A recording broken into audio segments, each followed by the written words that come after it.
Good evening and welcome to East Midlands Tonight. I'm David Lumb. Well, first this evening, and police forces say they support events in the East Midlands promoting the Black Lives Matter message. Welcome to the roof of the Ducal Palace here at Nottingham Castle. It's windy and it's cold, but hopefully my shivering isn't detracting from this fantastic view of the Nottingham skyline behind me. Marks & Spencer's have been using this distribution centre behind me for the past 30 years. 330 workers are based here. The BBC's learnt that in Leicestershire and Derby, the number of sick days lost to stress has rocketed. Davey's with us now. Of course, mental health so important for all employees. Yeah, I think that's fair to say. I mean, when you think about the police, I think it's something that's traditionally been associated with this kind of machoism.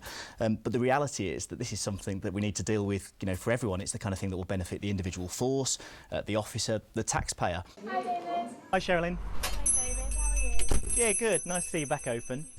You're a lifesaver. You deserve an award. I hope you get it. What would you do if you saw someone choking?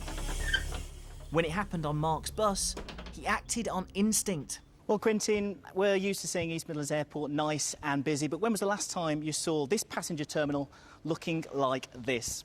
Airports across the country have been affected by the coronavirus outbreak, but here, unlike a lot of other airports, they've been able to weather the storm to an extent because of the large number of cargo flights. An emergency fund should be made available to help sex workers through the coronavirus crisis. That's the call being made from campaigners today. I've been offered a lot more money than what I normally charge.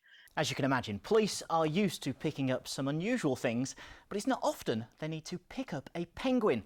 Officers spotted it waddling down a road in the village of Strelly in Nottinghamshire in the early hours of this morning. So when the government put forward this call to arms, they did feel here that they had something to offer. Come on, David. You're doing well.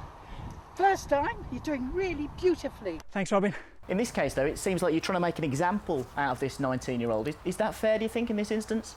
I don't think that's a fair proposition to put at all, no. With coronavirus scuppering exams this year, finding a solution was never going to be easy.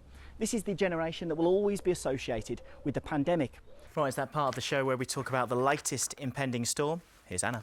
Great story. Right, time for the weather. Here's Sarah. Well, that's a wrap for your news, and it does feel colder tonight. Oh, we see ice, Anna. Well, sadly, that's it, I'm afraid. But don't worry, we're back tomorrow at breakfast. So for now, from me and all the team here, have a good evening, and I'll see you soon.